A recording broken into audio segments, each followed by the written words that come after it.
to end our activities for 2023, celebrate together, right? Mingle and have some fun. So as of right now, it's going to be at the San Andreas High Community Association. Carol asked us to say yay or nay by Wednesday so that we can, adjust properly the amount of food and everything, okay? And I guess that's it, right? Yeah. Okay, so to start today, I chose a text. We were talking about this book last time with Victor. The book Jesus in the Home, which is actually officially translated into English, and I think we do have it in the library. And I like to keep this on my bedstand, and it suffered some water damage already. So I'm going to read from here a story, and this book is basically how the gospel in the home started, which was Jesus with his disciples and whatever house he was in, the family participating, and whatever they were discussing in the book, it's always Jesus telling a story to illustrate a point, to try and teach them something about whatever they were discussing. And today's story, it's a little bit longer than the text we usually read, but it's really worth it. So today's story is called The Messenger of Love. During the meeting, everyone was discussing the predominance of wise men on the earth when Jesus calmly and simply began to recount a story. Many years ago, when the world was in grave danger due to a calamitous crisis of ignorance and wickedness, the Almighty Father sent a messenger of knowledge, whose mission it was to deliver the glorious message of life eternal. Upon making human form in the physical realm, the learned worker became a teacher, and greatly interested in literature, he fell in love with intellectual works exclusively, and distanced himself in disgust from the unlearned crowds, believing that he was living on the enlightened vanguard, which was inaccessible to the understanding of ordinary folk. When the merciful Father saw that the man was unable to live up to his commitments, he arranged for the visit of another messenger of knowledge, who after some time became a revered doctor. This new herald of the providence took refuge in a room full of herbs and medicinal brews, only showing an interest in helping important patients who were able to pay him handsomely, and stating that common folk were too broke to be of interest to him. So, the all-caring Father decided to send yet another messenger of knowledge, but this one became a famous warrior. He used his sword of reckoning with great skill. He sided with cunning and vengeful men, and shunning the meek and poor, he stated that the only purpose for such people was to point to the glory of the bloodthirsty conquerors.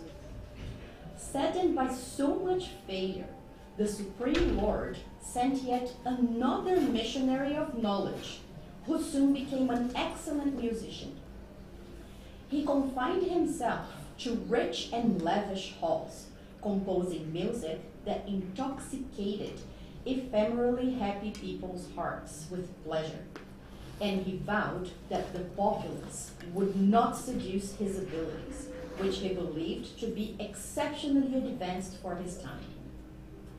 It was then that the Sublime Father, again worried about such failures, ordered a messenger of love to be sent to humankind. So the previous four were messengers of knowledge. He decided to send a messenger of love this time. With great mercy, this messenger was able to reach the four corners of the world. He felt compassion for the teacher, the doctor, the warrior, and the musician to the same extent that he felt mercy for the misfortune and primitiveness of the crowds. Determined to work in God's name, he became diligent servant to all. He began to work for the common good, and identifying with the people to whom he had come to serve, he forgave infinitely and repeated the same effort or the same lesson 1,000 times over.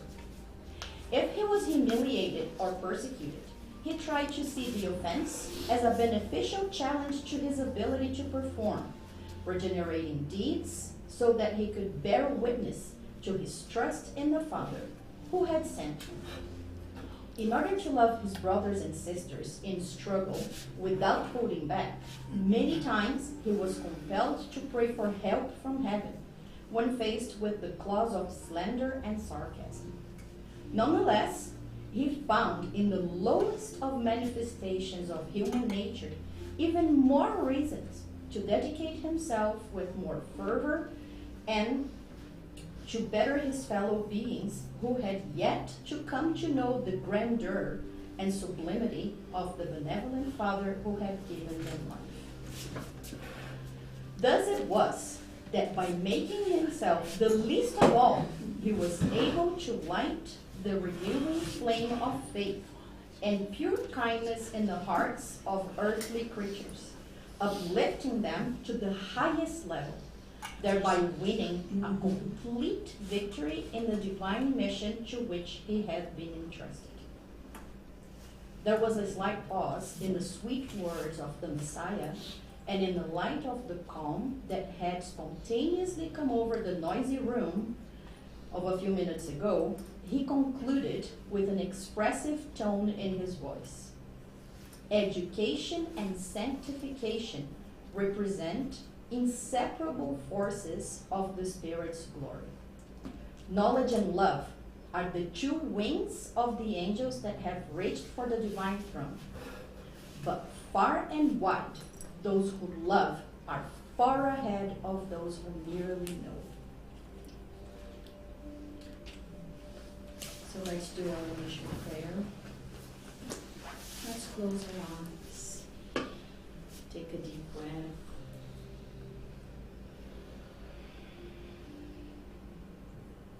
Relax our shoulders.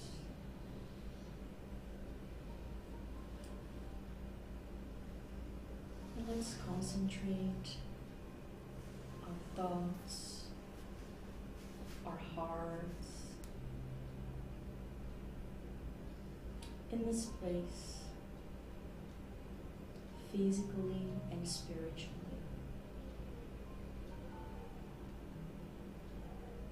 And let us ask that Jesus, our model and guide, represented here by all the mentors of our loving home, by all the spirits that follow, that support ourselves, our families. We ask of them to help enlighten us today, to help us open our ears to hear, to help us be open to their good advice.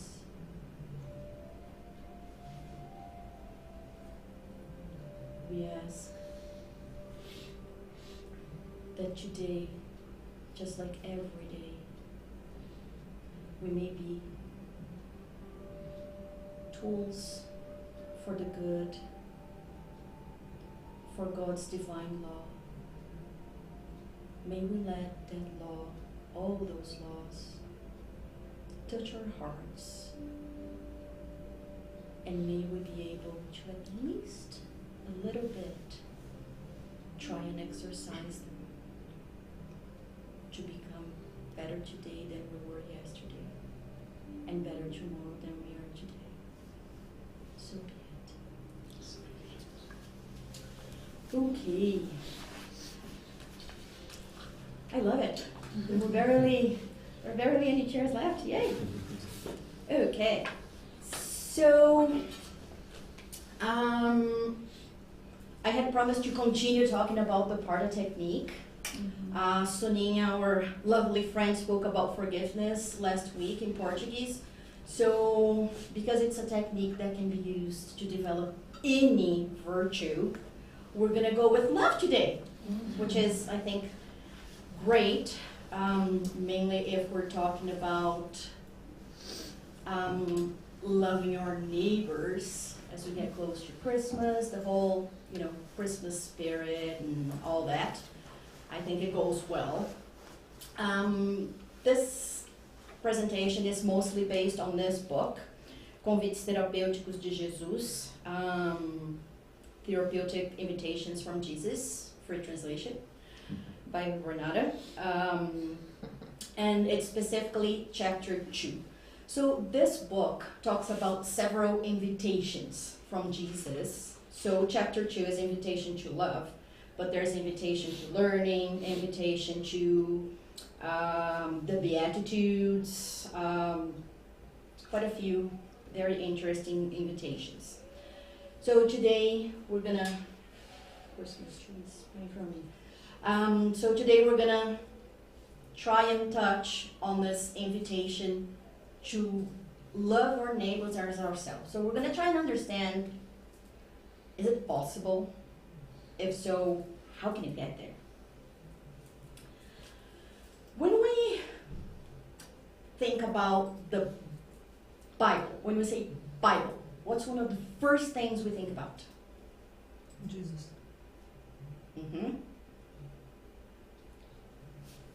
What else? God. If we exclude the Gospel, the New Testament, and we say Bible, what do we think about? Church. The Torah. You guys are like very close to what I want to get you. But since I'm being very ambitious with this today, I'm going to jump the gun here. The Ten Commandments. Which are basically, if we think about it, I always like the analogy, I always like to compare us, our spiritual evolution to children, because I think there's no better analogy. So at the time, what we as humanity were able to understand is what a toddler understands, which is no, don't kill, don't do this, don't do that, don't, no. And as time passed, so 2,000 years after Moses, comes this crazy hippie guy, and instead of saying no, he says yes. Right? Rubbed quite a few people the wrong way. Anybody who, only got their power and position from instilling fear felt threatened, because how are we going to control the crowd now? So we are going to talk about the passage where Jesus says yes, which part of it is love your neighbor as yourself, but this is like the very end of it. So we're going to see the whole thing. And the whole passage in Matthew says, one of them, an expert in the law, tested him with this question. Teacher, which is the greatest commandment in the law? Jesus replied, love the Lord your God with all your heart, with all your soul, and all your mind. This is the first and greatest commandment. And in the original 10 Commandments is the only yes, other than the other 9 no's. And the second is like it. Love your neighbor as yourself. So in the book, Amor Imbatível Amor, Love, Unbeatable Love, Joana de Angelis, about this passage, and all the law and the prophets hang on these 2 commandments. So that's the end. So it's chapter 22, verses 35 to 40. In the book Love, Unbeatable Love, Joana de Angelis says about this passage. Love cannot be imposed, because all the commandments were don't kill, don't covet your neighbor's wife, don't covet your neighbor's belongings, don't steal.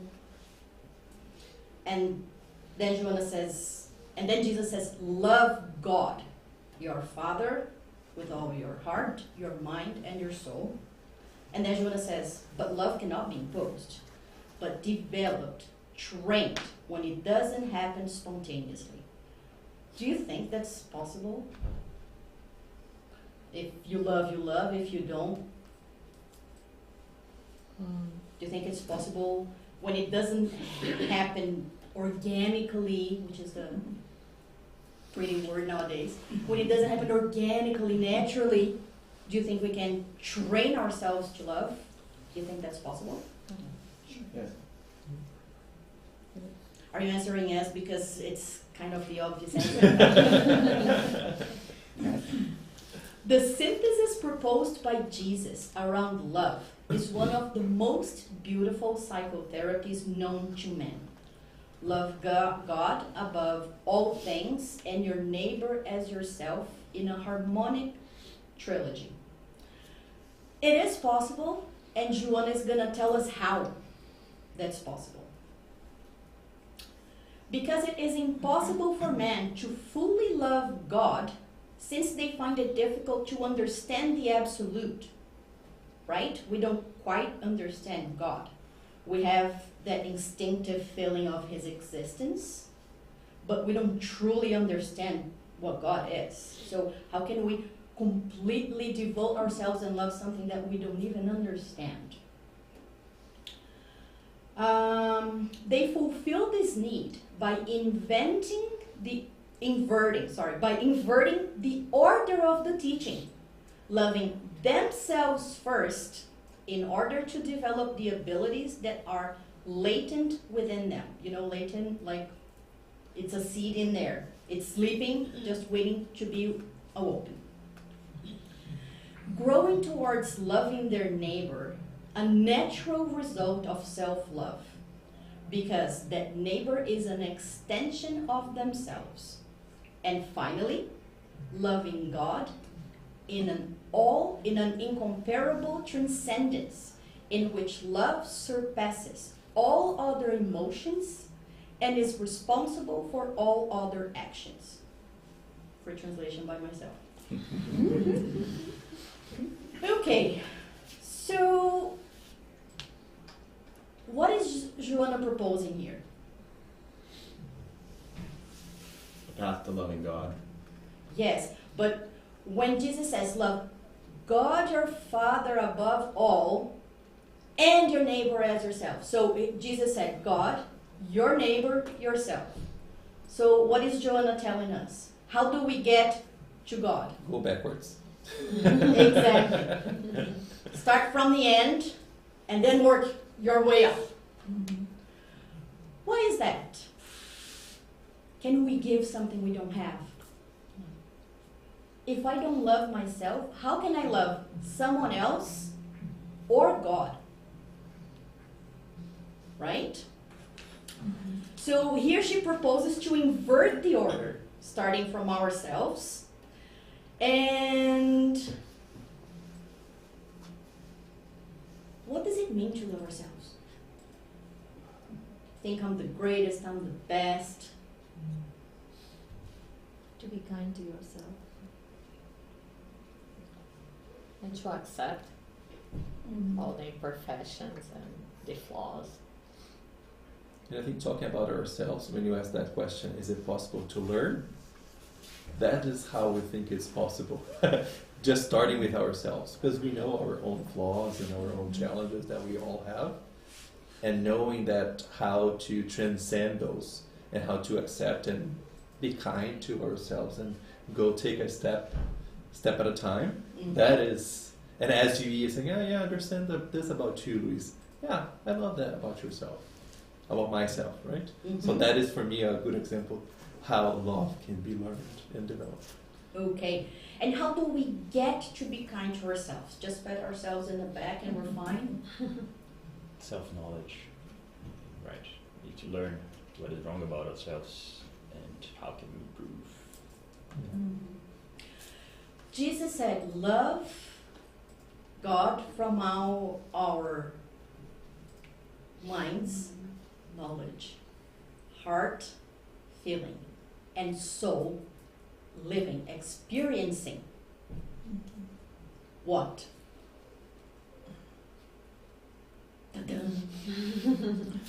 Okay, so to be kind to ourselves, we need to understand that we are immortal spirits. It's not YOLO. This is not our first rodeo, and it won't be the last for sure. So we are immortal spirits. And the word sin, originally in Aramaic, actually means to miss the target. It doesn't mean to do something so wrong that you're going to be condemned to the fire of hell forever. It means to miss the target. The target is always to succeed. The target is always to do the right thing. If we don't, we miss the target. What do? We readjust, right? So we are immortal spirits.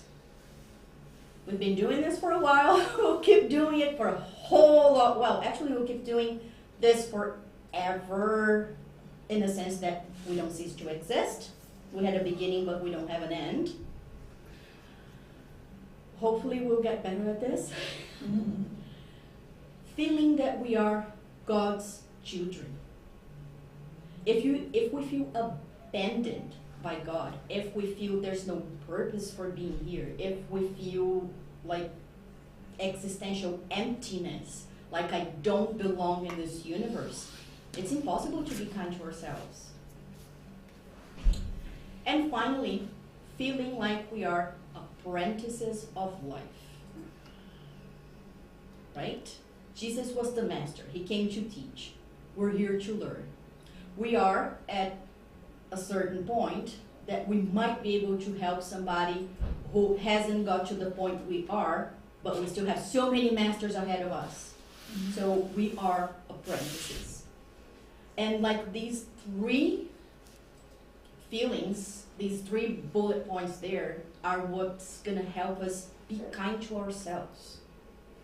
Allowing ourselves to make mistakes. Allowing yourself to make a mistake is absolutely different from being permissive and it's like, whatever, next time. And then we go and we do the same thing again. Whatever, next time. And then we go and do the same thing again. Anybody in there? So in the Spirit's book, question number 9, right there in the beginning, when we're talking about like what is God, Kardec asks, what proof have we that the first cause of all things is a supreme intelligence, superior to all other intelligences?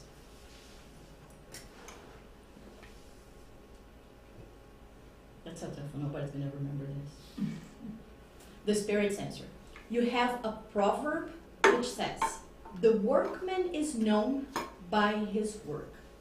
Look around you, and from the quality of the work, infer that of the workman. So again, this is the science by observation, right? So by deduction, we can reflect that if we can only understand God in our present evolutionary state, of course, by his works, love should also come through his works. Make sense? Mm-hmm. And what is God's greatest work? We are. Presence of life. Mm. Yeah.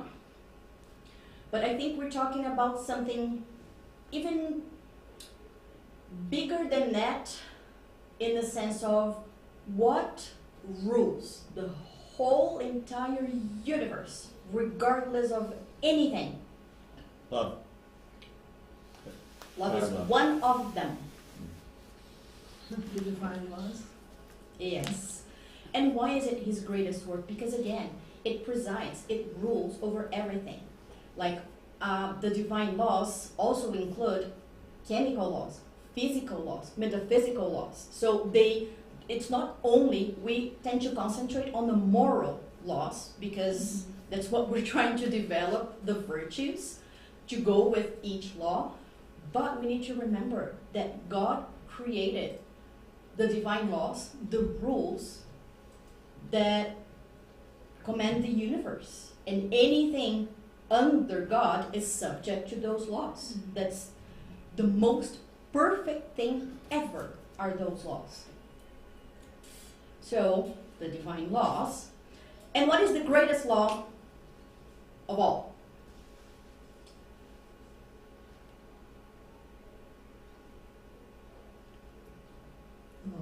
Love. Anna's helping. Yeah. She gave one, there are two others. Charity. Justice. Yes, exactly. So it's that trilogy of love. PowerPoint won't let me do this side first. So, love and charity. And why is justice at the top of the triangle? The dimension of love starts with ourselves, starts with self-love. Because again, I can't give something I don't have. So I start by loving myself. The dimension charity is referring to loving my neighbor in the biblical sense. Anybody other than me is my neighbor. So that's the charity dimension. And why is justice up top? Why is justice above loving myself and my neighbor in an oversimplification? Maybe because the abuse is a consequence when the love and the charity works well. Gold star. Exactly. It is a natural consequence. When I love myself and I'm kind to myself and I try to develop the virtues and follow the divine laws mindfully, conscientiously, the consequence will be loving my neighbor, because I want everybody to feel as happy, as good, as at peace as I do. I want to extend that happiness. And justice it's just a natural consequence. If I'm doing everything right by myself, by my neighbor, justice is a consequence. I won't do anything unfair to anybody or myself. Make sense? That sideways, it was like, I'm not sure. No. I was digesting it. Processing like. Okay. 2 by 2 plus I guess.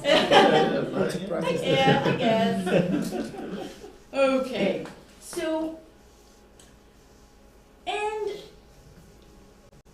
how do we know that we are trying to follow the greatest law, the trilogy, love, charity, and justice? How do we know that we are on the right path? Thinking about how Jesus would behave in the situation. That's a very good parameter, yes. How else? And we feel somewhat at peace when we don't feel like we're missing something. I mean, in a more like broad way. How do we know if my own actions, like my everyday actions, like the smallest thing I do, like, talking to my neighbor, smiling at somebody, whatever I do, or even my thoughts, because we only talk about action, but it's the intention that counts. How do I know that my actions and or my thoughts are in consonance, are in agreement with the greatest laws? There is question 915. The first answer is like, how do we know we're on the right way? So the very first answer is know thyself. So knowledge would be definitely the first. And then there's like a 915A, and the answer is this big. And Saint Augustine, who answered that question, gives kind of a, not a foolproof, but sort of a guideline, a roadmap to how we can do that. So when you go to bed at night, try to go back and rethink all of your actions during the day, and so on and so forth. But that's at the end of the day, when the day is already passed, and I've already missed quite a few targets. How can I maybe try and get it right, hit the target, before I have to, lay my head on my pillow? I can ask myself 3 questions, based exactly on those. And the questions are, is what I'm doing loving in terms of, I love English because it allows me to make up words. Loveful, is it full of love to myself and everybody else? Because remember the triangle, myself, my neighbor, and then justice. So is what I'm thinking or what I'm doing full of love to myself and everybody else? And even though this might seem, why wouldn't it? We're going to talk about something else later, hopefully. There are situations in we either are selfish and we only care if it feels good for myself. However, there's a point in life when some of us are swinging between selfishness and guilt, and we annul ourselves on behalf of others. Yeah. I need to suffer to pay. As long as Anna is doing great, I don't matter. Because I'm going to be absolved by, all my suffering. So is it loving to myself and everybody else? So am I being selfish, or am I annulling myself? Am I mistreating myself to try and do well by someone else? Is what I'm thinking or doing fair to myself and everybody else? Is what I'm thinking or doing charitable to myself and everybody else? So by asking those 3 questions, maybe by the time we lay our heads on the pillow to try and go back and pass our day like a little film of what we did and thought, we might hit a few targets more than we would if we hadn't asked ourselves those questions. Make sense? Mm-hmm. I'm curious how how literature suggests that you balance. Thank you that you corrected it. It's not me. I'm just a parent. No, certainly. I didn't want to presume. So if it is on you, then I want to give the space. No, I'm just a parent. So how do you? So these questions, for example, in a specific case, can be perhaps in some sort of straightforward fashion, kind of examined. What happens in a world, though, where you have competing interests? And how do you work those off when some of them might lean towards one, whereas others would lean towards others? Mm-hmm. We are going to get that okay. when we get to the part of technique, and I have 2 practical examples. Okay. Thank you. No, you're welcome. Okay, so during the process of evolution, when we cultivate egotistic matters instead of the essential ones, like I'm talking beginning of humanity and evolution through history, okay? Not this specific life right now. I'm talking through time, through all of our incarnations. There is a time when we go into a temporary state of unconsciousness or subconsciousness that is characterized by numbing our own conscience. And then we allow selfishness to determine our relationship with others. Who is of use to me, who is not, and somebody of use can mean so many different things. Can mean money, can mean emotional support. It can mean a whole lot of different things depending on our needs, right? Mm-hmm. So this connection with other people is characterized by another made-up word, dislove, which is not hate and not dislike, but it's the lack of love, literally. And it causes us to feel indifference or cruelty towards others. So what do we do in order to do to others what we would have them do to us? Because that's the gold rule, right? So all those three questions I'm asking myself, they're basically summarized by do unto others as you would have others do unto yourself, right? Mm-hmm. So what do we need to do to achieve that? So let's understand. We need to develop our conscience. How do we do that? Is that easy? Hard work. A lot of hard work. Starts with knowledge. You can't act on something you don't know or don't understand. Mm-hmm. But I don't know if you guys remember like this visual when we talk about the virtue, here for example, love.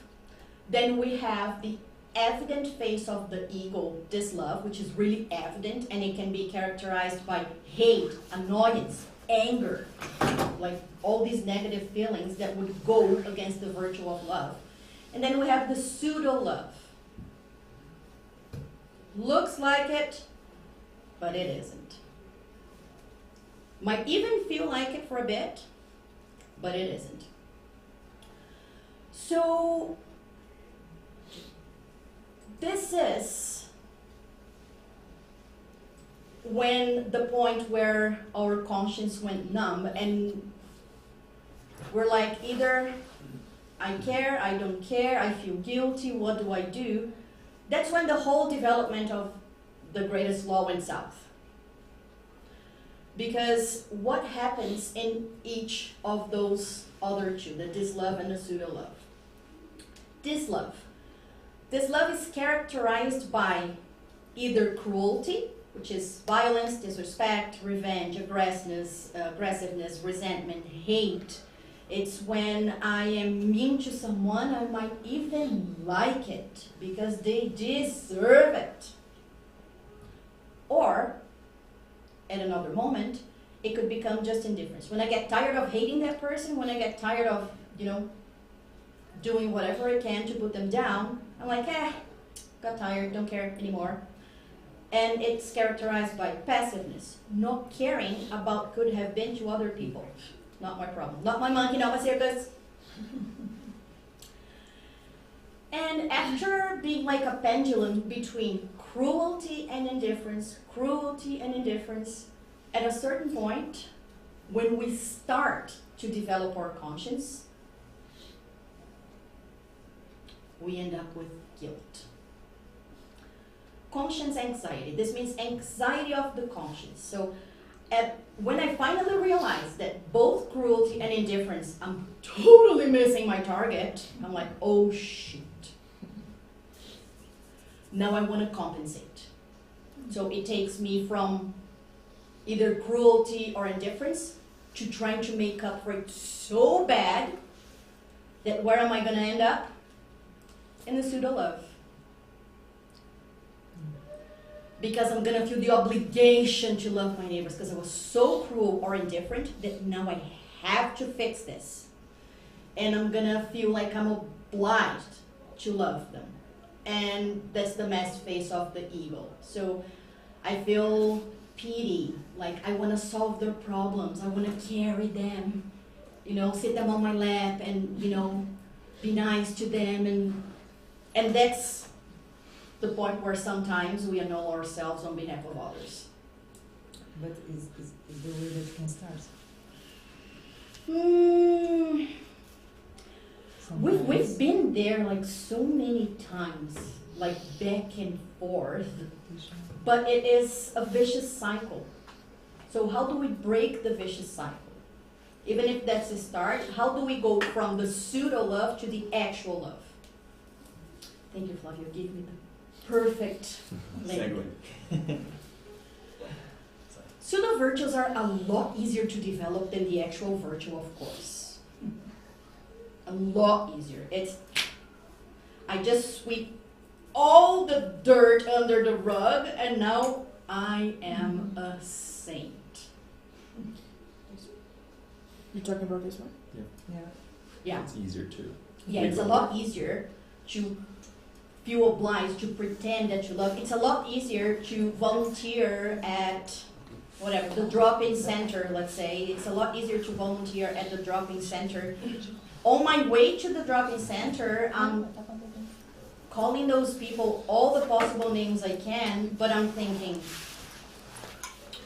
there we go. I did my good deed for the day. I'm done, I'm good. Awesome. When you leave, you're like, oh, I couldn't stand the place anymore. That's the pseudo-love. You feel obliged to go. You go because you have to, and when you leave, you're like, okay, I did my good deed for some people, it's for the year, for the month, for the week. It depends on how guilty you feel. It's going to be the length of time that good action is going to carry you for. And that's a whole lot easier than the real deal. Which is even a bargain, right? Oh, if I do this, now I'm saved. Yeah, I did everything I could, and exactly. my house in heaven is secured. I have a very dear friend who says every time she badmouths somebody, she looks at me and she's like, oh man, another 10 years in the umbrella. And when she does something good, she's like, I think I got to erase like 2 of those 10 years. Doing some mapping. Right? There's even a formula now, eh? Right? Excel spreadsheet. Yeah. So I think when you're talking about these and how, like usually when we do something because we're feeling guilty, even if maybe this is not even in our conscious, we just feel it and we keep doing something to compensate, it makes us feel good. Not necessarily you could be thinking about the benefits you're getting, but it does make us feel good temporarily for like a short period of time. So I guess that's why we keep doing instead of dealing with that cause of the guilt instead of, and then you just do other things to compensate that feeling. But that's why it's harder to be aware and to change, because it requires you to think, oh, I'm not only not dealing with my feelings, but I am now doing other things that I think I am. Like you're like you're masking that. yeah. Right? Like you're not that aware. Yeah. From hatred to like, that's more evident. It's like, oh, that's not a good feeling. What do I do instead?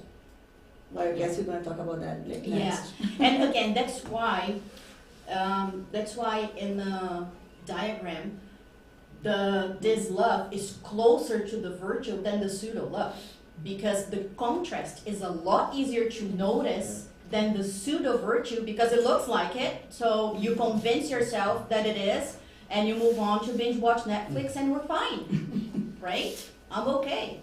So that's why the pseudo virtue is further away from the real virtue, because it's easier to fool ourselves. And I think like lots of the books that bring speak like the testimonial from the incarnated spirits, like when they get to the other side, it's like, where's my light, right? And you see other people that shines more than you do. And then I was just reading the other day that he was just like, when he was with his guide, and then he was, yes, you had served like Spiritism for these many years and you've done so much, but how about your kids at home?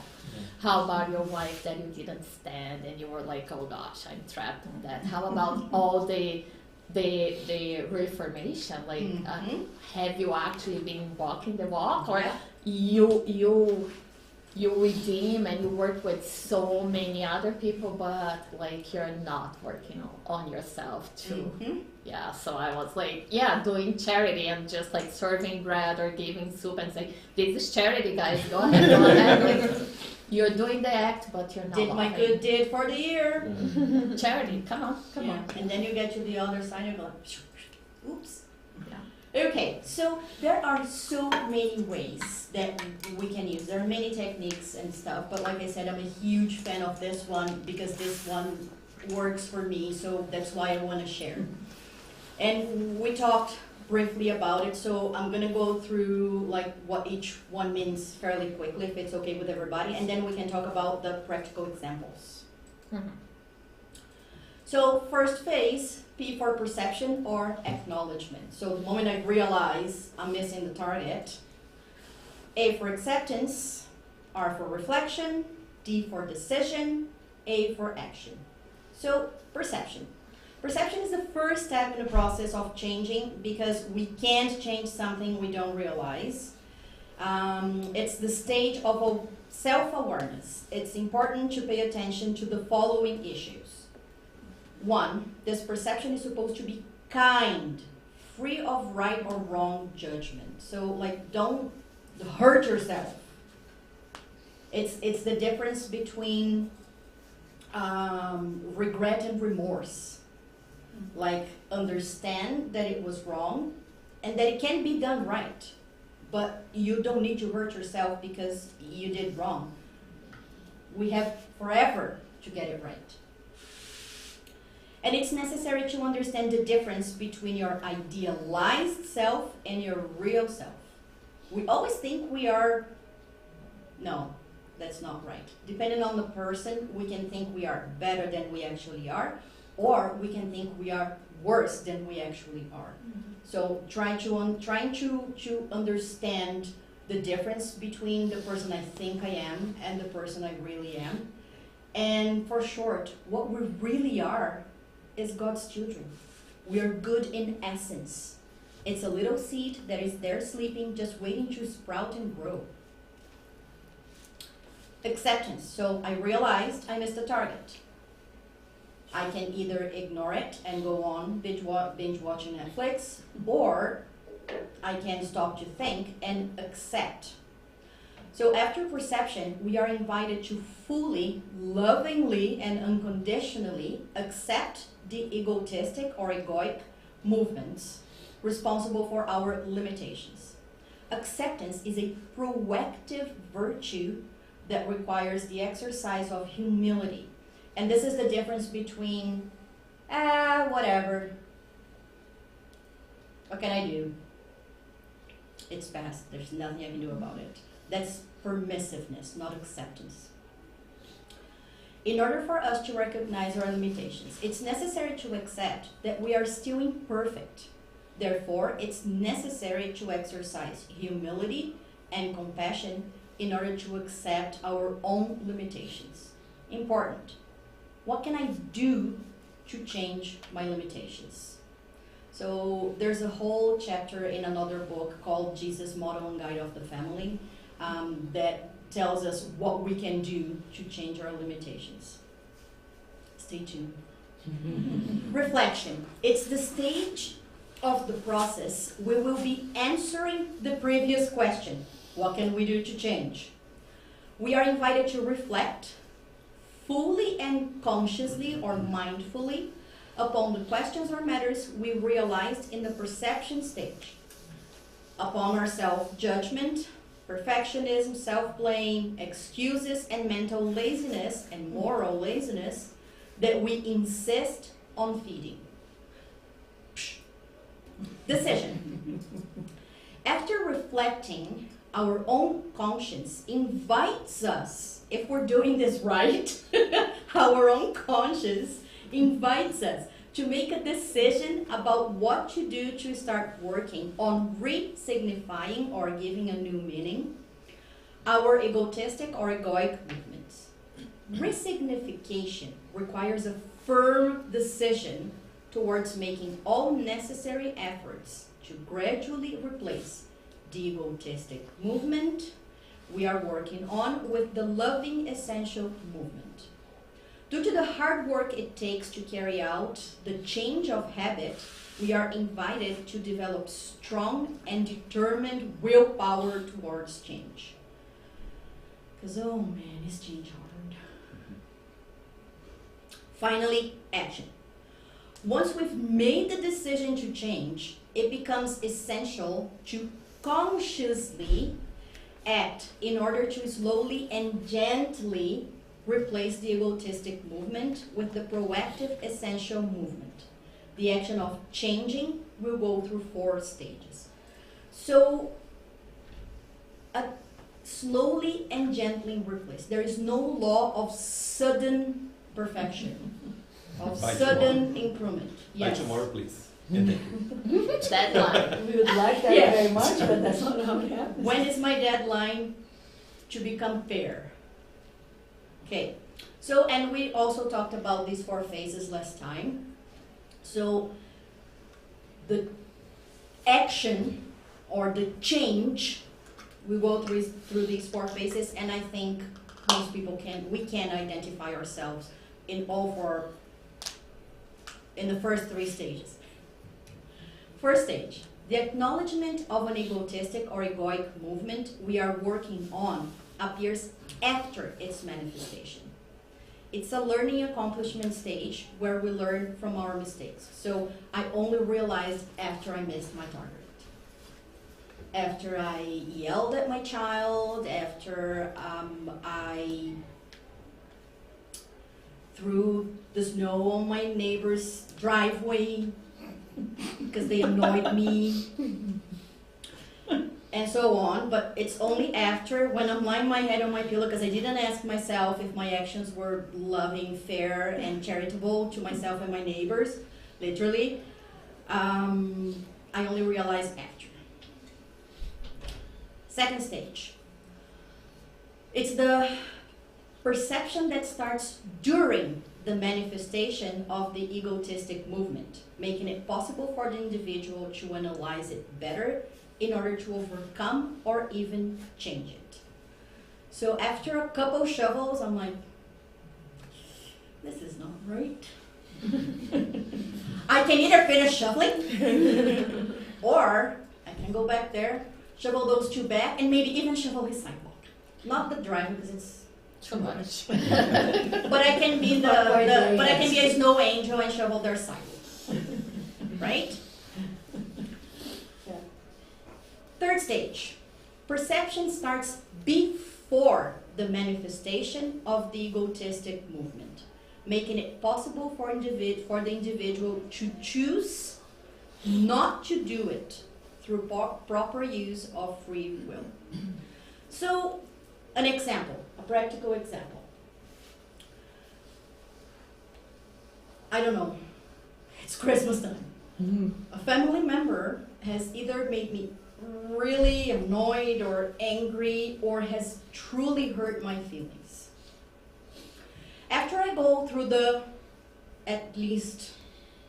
all 4, 5 stages of the Parda technique, I've acknowledged, I've accepted my feelings, I've reflected, I've decided that I don't want to feel hate or annoyance or hurt by someone else, and then it comes to action. So what do I actually do about it?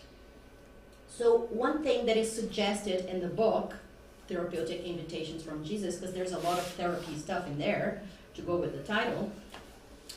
After we go through that Parda technique exercise, when it comes to the action part, what we can do is the conscious exercise of stating to ourselves a state of irritation, anger, hate, hurt feeling, or something is trying to take over me. Like I feel like I'm starting to boil. And I will state to myself, this is trying to take over me. But I am more than this. I'm more than anger. I am more than the anger I feel. I am more than the annoyance I feel. I am more than this hurt feeling of mine. Did that person really try to hurt me, or was it my pride that got hurt? So these affirmations are more than someone else's opinion, because it's not about them or it's not about us taking sides. It's about our inner peace. And then, the moment we do these affirmations, we are basically dissociating ourselves with those negative feelings, because I am more than that feeling. I am not that feeling. And I can overcome that feeling. after I dissociate myself with that feeling, the next statement, the next affirmation I do to myself is, if it's the feeling of anger, I need to affirm to myself, I'm calm, I'm collected, I'm in control of my own feelings. Or if it's, I'm feeling hurt by someone else, I can forgive so-and-so. I love so-and-so, that's why I felt hurt, because there's love there, and I can forgive them. I can overcome this. Even if they did it on purpose, it wasn't consciously, or they wouldn't have said it. It was a moment of loss of control on their part. So this is an exercise for us in the action phase. Make sense? And I said we can identify ourselves in the 3 first stages, because you're going to see the 4th, isn't it? I was just gonna say that sometimes even if we don't even, if we can't even get there, like, oh, maybe the person didn't try to hurt me, even if we think they did, what I'm doing back to them, is that right? Like, does it feel right for me? So I can still Loving, stop before fair. doing it, right? Even I might still feel like it's so unfair to me, and they did this and that, but I don't have to do the same. Yeah. And again, like vengeance or just paying it back in offenses of the same level is gonna make us feel good for what, 5 seconds? Yeah. And then guilt comes back. Because Yeah, we like, I'm know, better than that. because we know that's not the best option. Yeah. Not even for them, for us. So at the end of the day, it is like, thanks for making me a better person. Yeah. And then you move on. Gratitude, like we were talking about with Exactly. And I think as spiritists, we actually have a very powerful piece of knowledge to help us with this, which is, and this goes back to what you were saying as well a few times, Renata, is that when this happens, there's an inclination to start feeling some way, priming. Yet, you know, based on all the Spiritist doctrine, I think questions like 438 or 439 talks about how much spirits involve themselves in our lives, and it's like a ton.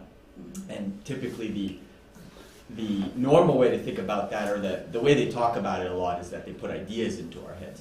Yep. But how many of us have been in a situation in this world with people like incarnate spirits where we're sitting somewhere and somebody's in a bad mood, and it literally, like, we end up in a bad mood just sitting there, and all of a sudden you're like miserable and you don't even know why, and this person is sitting there like grumbling beside you or murmuring and all, and you're feeling it, right? You just join in. Exactly, and then all of a sudden you and them are having like a pity party when you started off like you were there having a great day. If somebody who's incarnate is able to do that, imagine what the discarnate spirits are able to do with us, because we don't even know what's happening. Yeah. And so how many times when this happens that we're inclined to behave away, it's actually not even something we would do. We would probably, if left to our own devices, probably just be like, whatever, I'm too happy to be bothered by this, and just let it go. But because of the susceptibility that we have, these, like I said, like the person sitting beside you and grumbling, these, imagine, like, for me personally, when I started to make that realization, to the point it almost became like comical. Like, I'm like, why am I spending most of my day here, like pissed off at some other spirit's inclination for me to be pissed off about something, rather than just being like, this is what they need to do in the situation they're in, and I can do so many things that will keep my peace of mind and help them more than just feeding into this, to your point. It's interesting because very often in my prayers, one of the things I ask for, similar to what I did in initial prayer, is to open my ears just to the good suggestions and close it to the bad, because yes, we are so susceptible. That comes a responsibility for all of us, right? Because that might say, I'm acting this way because of the discarnated. They did that to me. Oh yeah. Is it? Or is it my responsibility to take care of myself and shield myself with my inner house or my inner kingdom to prevent that? And acknowledge, like, oh, this is not my thought. This is not from me. Something is, okay, well, let me recenter myself. Let's ground myself. Yeah, I'm calm, I'm centered, I'm collected. I'm more than this feeling. It helps. Another comment about that, Sheila, we know that we are still friends of life. We have a way ahead of us to go. And usually if we feel so such love, okay, if we can be influenced that much. I know the word that I can't say. It's because we have something within us that is connecting to them. So then if you know that it's not doing as good, why, as you said, why we keep going there, right? Because there is something with us that is still, maybe subconsciously, we're still opening that connection. Again, it makes us more susceptible. Oh, thank you, everyone. To be influenced too, right? But yeah. Sounds 5 good. minutes past, yeah. And the fourth, can you put it back? The individual starts to realize that the manifestations of the egotistic movement that we are working on will become more and more sparse until the change is completed. When there are no more manifestations because the egotistic feeling was transformed into an essential virtue. I'm lucky if I'm still in stage 3. Eventually. I promise just 2 more minutes is the second example. Second practical example. So an example of the work in the Spiritist Center. We're all saved. Yeah. We're all good. Oh, yeah. We are here Sunday. So, like Sunday, it snowed, it's slushy outside, it's cold, my house is so nice and warm, my bed is hugging me. Tell me about it. And those thoughts come. I was kidding today, I've been there the whole year. It won't make any difference. So that's when we are in the indifference stage. Like, nobody's gonna miss me, nobody's gonna notice I'm not there. And then we are like a pseudo humble. Oh, I'm just a small piece of an instrument. Yeah. I'm just a piece of dust in the corner. Nobody's gonna notice. I have to go. It's my obligation. The poor kids need me for the kids' education. If I don't go, their souls will be lost. So I have to go. I have to do charity or I will have problems. The bargain with God. You know, like my friend. Well, I came to the Spiritist Center. I even spoke today. Spreadsheet. Maybe 2 years less in Umbral. Yay. I will be a victim of obsession. So again, the anxiety in our conscience. So how can we re-signify these thoughts? What other thoughts can replace these thoughts? I know I don't feel like going. I know I would have more pleasure at the lake. This was done in the summer. So I know I'll have more pleasure at home with hot cocoa or a nice mocha, my TV, my fireplace. I know I can use my free will to do that, but I know this was not my commitment for this life. Nobody's here by chance. My conscience tells me to fulfill my duty of solidarity, not obligation, duty, because that will improve myself. And at the same time, I will be helping the kids if all goes well. Fulfilling my commitment is the best option right now, even though it's not the most fun. So these are thoughts that can replace the pseudo humbleness, I don't wanna. So this attitude changes the level of essential conscience. It's the true charity because it's fruit of self-conscience and not pseudo-conscience. You rationalize and you understand why those are better choices for yourself. We understand why those are better choices for ourselves, me included. It's necessary to make continuous, patient, perseverant, and disciplined efforts because guess what? How many times have been trying to do that? And how many more times will we? So slowly but surely, for those who have kids and know the little engine that could, I think I can, I think I can, I think I can, I think I can, and we'll get there. So, thank you very much. And the sources are the book, Therapeutic Invitations from Jesus, Love Unbeatable Love, and Spirit's book. Thank you, everyone. Thank you. So, we're more than the feeling. Okay, let's do our final prayer.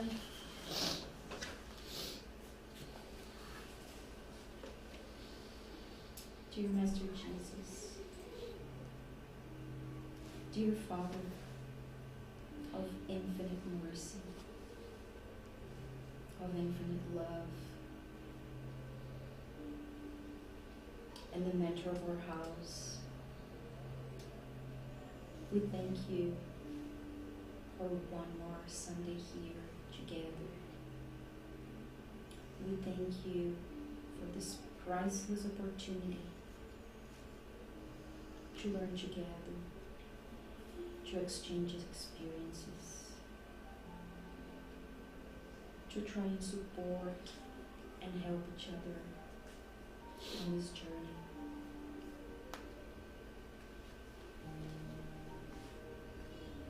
We thank you, Father, for your benevolence, allowing this re-encounter for all of us, allowing us to be able to work on ourselves and hopefully to be the example, the little seeds of light. May we learn and be able to sprout and grow and spread your love.